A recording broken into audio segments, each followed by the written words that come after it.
오늘 본문 이사야 5장의 말씀은 포도원의 노래라고 일컬어지는 말씀입니다. 오늘 본문의 말씀을 우리가 묵상하면 노래의 내용은 다음과 같습니다. 농부는 심히 기름진 산에 땅을 파서 돌을 제하고 극산품 포도나무를 심었습니다. 그 중에 망대를 세웠고 또 그 안에 술틀을 팠습니다. 농부가 자신이 할 수 있는 최선을 다해 포도원을 돌보고 가꾸었다라는 것입니다. 그리고 농부는 무엇보다 이 포도나무에 좋은 포도 열매가 맺기를 기대했습니다. 그러나 결과는 어떻게 되었습니까? 이와 같은 농부의 기대와 바람과는 달리 들 포도 열매가 맺히게 된 것입니다. 여러분, 이 비유 가운데 포도원의 주인 농부와 포도원은 누구를 가리키는 것입니까? 농부는 여호와 하나님이십니다. 그리고 농부가 경작하는 포도원은 바로 이스라엘을 가리킵니다. 그래서 오늘 본문 3절 말씀에 보면 포도원의 노래를 부르는 사람이 예루살렘 주민과 유다 사람들이 이제 나와서 나와 내 포도원 사이에서 사리를 판단하도록 요청하고 있습니다. 이 일이 단지 어떤 특정한 지역의 한 농부가 경작하는 포도원에서 일어났던 지극히 사적이고 개인적인 사건이 아니라는 것을 여러분 우리는 알 수 있습니다. 뿐만 아니라 오늘 본문 7절 말씀에 보면 이렇게 다음과 같이 직접적으로도 명시하고 있습니다. 여러분 7절 상반절 말씀 보시기 바랍니다. 무릇 만군의 여호와의 포도원은 이스라엘 족속이요 그가 기뻐하시는 나무는 유다 사람이라. 농부가 되시는 하나님은 포도원인 이스라엘의 포도나무를 심었습니다. 그리고 더 할 것이 없을 만큼 하나님의 열심을 가지고 그 포도원을 돌보셨습니다. 그리고 거기에 좋은 포도 열매가 맺기를 진정 바라셨건만 이스라엘은 하나님이 실망스러워하시는 쓸모없는 열매 곧 들포도 열매를 맺은 것입니다. 이런 이스라엘을 향해 하나님께서는 어떻게 행하시겠다라고 오늘 본문에 말씀하고 계십니까? 5절과 6절 말씀입니다. 이제 내가 내 포도원에 어떻게 행할지를 너희에게 이르리라. 내가 그 울타리를 걷어 먹힘을 당하게 하며 그 담을 헐어 짓밟히게 할 것이요 내가 그것을 황폐하게 하리니 다시는 가지를 자름이나 북을 돋우지 못하여 찔레와 가시가 날 것이며 내가 또 구름에게 명하여 그 위에 비를 내리지 못하게 하리라 하셨으니 말씀하십니다. 포도원에 대한 철저한 심판을 하나님께서 선언하고 계십니다. 포도원의 울타리를 걷고 담을 헐어서 대적들로 하여금 짓밟히게 할 것이요 결국에는 그 땅을 황폐하게 만드시겠다 하나님 말씀하십니다. 다시는 가지를 자르는 일, 북을 돋우지 못하게 하심으로 그 땅에 찔레와 가시덤불만이 날 것이고 하나님께서 구름을 명하셔서 그 땅에 비가 내리지 못하게 하신다라고도 말씀을 하십니다. 어떤 하나님입니까? 이미 이스라엘에게 시간을 주었고 거듭된 기회를 주었지만 그들은 하나님을 떠나 그 뜻대로 열매를 맺지 못하는 나무와 같이 되어버렸다라는 것입니다. 하나님께서는 이와 같은 나무를 가차없이 찍어서 불에 던져 태워버리시는 심판자 되신 하나님의 모습을 우리는 보게 됩니다. 여러분, 그런데 하나님께서는 이스라엘이 얼마나 어떻게 하나님 앞에서 잘못을 했기에 이 정도로 심각하고 철저하게 이들을 심판하시겠다라고 말씀하고 계시는 것입니까? 오늘 보면 7절 하반절 말씀을 보면 그 분명한 이유가 다음과 같이 나옵니다. 7절 하반절 말씀 보시기 바랍니다. 하나님께서 그들에게 정의를 바라셨더니 도리어 포악이요 그들에게 공의를 바라셨더니 도리어 부르짖음이었도다. 한글 개역 성경으로 보면 이 표현이 잘 나타나지는 않지만 성경 원문을 보면 이 구절은 비슷한 발음으로 말하게 되는 언어 유의적인 표현으로 볼 수 있습니다. 하나님께서는 이스라엘에게 정의, 히브리어로 미슈파트입니다. 미슈파트를 원하셨는데 이들은 포악, 미슈파흐를 행했다라는 것입니다. 그리고 하나님께서는 이스라엘에게 공의, 츠다카를 바라셨건만 이스라엘은 부르짖음, 츠아카로 응답했습니다. 하나님께서는 하나님의 백성된 이스라엘이 하나님의 정의와 공의를 행하도록 구별하여 택하시고 부르셨습니다. 그런데 마땅히 이와 같은 삶을 살아야 할 이스라엘이 하나님의 뜻을 저버리고 불의와 포악을 행함으로 온 땅에 탄식과 울부짖음이 가득하게 되었다라는 것입니다. 계속해서 이어지는 8절 이하의 말씀을 보면 하나님께서는 유다의 두 가지 죄악에 대해서 언급하십니다. 8절 말씀입니다. 가옥에 가옥을 이으며 전토에 전토를 더하여 빈틈이 없도록 하고 이 땅 가운데서 홀로 거주하려 하는 자들은 화 있을진저. 하나님 말씀하십니다. 여러분 어떤 상황인지 좀 상상해 가십니까?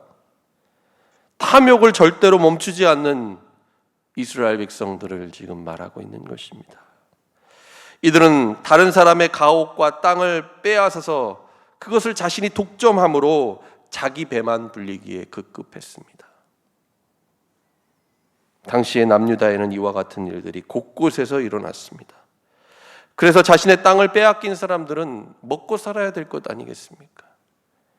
생존을 위해서 더 많은 빚을 지게 되고 결국에는 어떤 일이 벌어집니까? 이들이 소장농과 종으로 전락하는 현실이 되어지고 맙니다.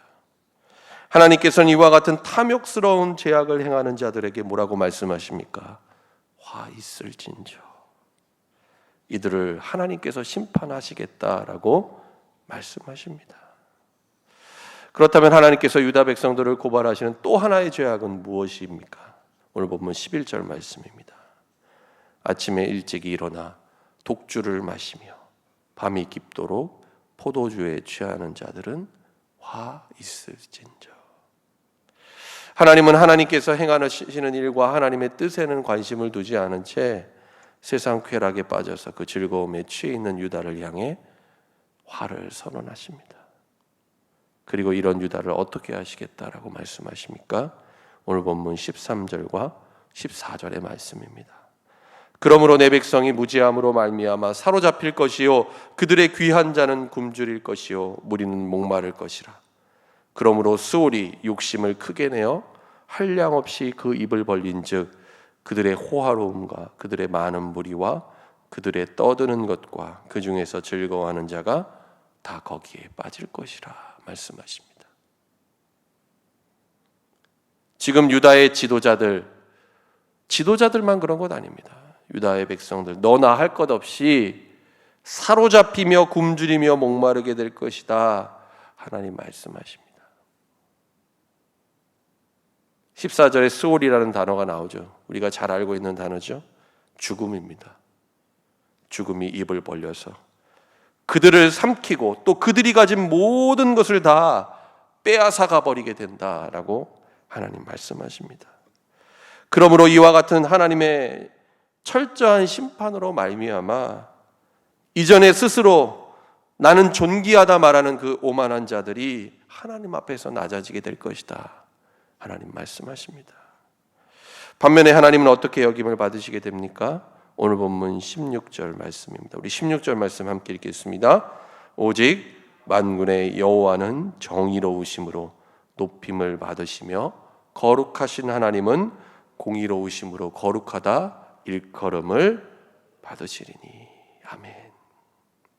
하나님만이 정의와 공의를 행하시는 하나님이시라는 것을 이들 모두가 알게 될 것이다 말씀합니다.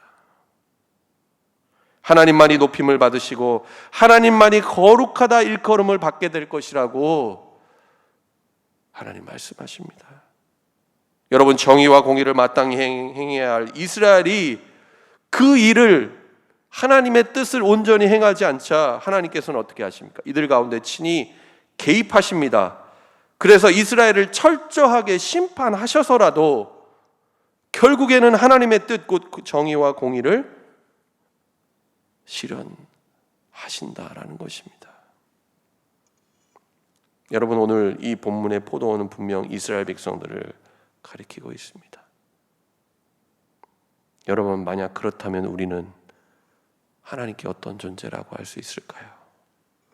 예수 그리스도를 믿고 그 믿음 안에서 하나님의 백성이 된 우리들 역시 하나님 보실 때 포도원과 같은 존재 아니겠습니까? 여러분, 하나님은 우리를 지극히 사랑하셨습니다. 그리고 지금도 사랑하십니다. 그리고 하나님의 열심을 다해 하나님은 우리를 돌보시고 우리가 진정 하나님이 기뻐하시는 좋은 열매를 맺기를 하나님 원하십니다. 어떤 열매입니까? 바로 오늘 본문에 말씀하고 있는 정의와 공의를 행하는 거룩한 열매입니다. 우리가 하나님의 정의, 하나님의 공의를 세상 가운데 흐르게 하는 진정 거룩한 삶을 살기를 우리 주님이 원하신다라는 것입니다. 그런데 이와 같은 삶을 살아야 할 우리가 만약 오늘 본문의 유다 백성들처럼 자신의 탐욕을 채우기 위해 수단과 방법을 가리지 않고 남의 것을 빼앗으며 불의와 포악을 행한다라고 한다면 여러분, 우리는 결코 하나님의 진노와 심판을 면할 수 없게 될 것입니다. 오늘날 많은 그리스도인들이 세상과 사회에서 손가락질 당하고 지탄을 받는 이유가 여러분 무엇이라고 생각하십니까? 물론 이 가운데는 억울하게 아무 이유 없이 당하게 되는 것도 많습니다. 그러나 그렇지 않은 경우를 우리가 생각해 본다면 우리가 오늘 본문의 유다 백성들처럼 하나님을 믿는 성도요, 그리스도인이라고 하면서 신앙과 삶이 분리되어진 그런 모습으로 우리가 살고 있기 때문은 아닌가. 우리는 우리의 삶을 돌아보아야 할 것입니다. 실제 삶은 믿지 않는 사람보다 더 탐욕스럽고 이기적이며 불의와 포악을 행하고 하나님이 행하시는 것을 보기보다는 세상 향락과 사치를 즐기면서도 하나님을 믿는다라고 말하는 껍데기뿐인 거짓 신앙으로 살아가는 그런 이중적인 모습이 여러분 우리 가운데 있기 때문은 아니겠습니까? 여러분, 하나님께서는 우리가 하나님께서 원하시는 좋은 열매를 맺기 원하십니다. 주님의 바람입니다. 주님의 기대입니다. 우리가 하나님을 믿는 신앙, 그리고 우리의 실제 삶이 일치된 온전함과 거룩함으로 살기를 하나님께서는 원하십니다. 바라기는 그 주님의 마음을 오늘 주신 이사야 5장의 말씀을 통해 깨닫는 저와 여러분 될 수 있기를 바랍니다. 작고 평범한 일 하나에서부터 하나님 뜻대로 행하는 저와 여러분 될 수 있기를 축원합니다.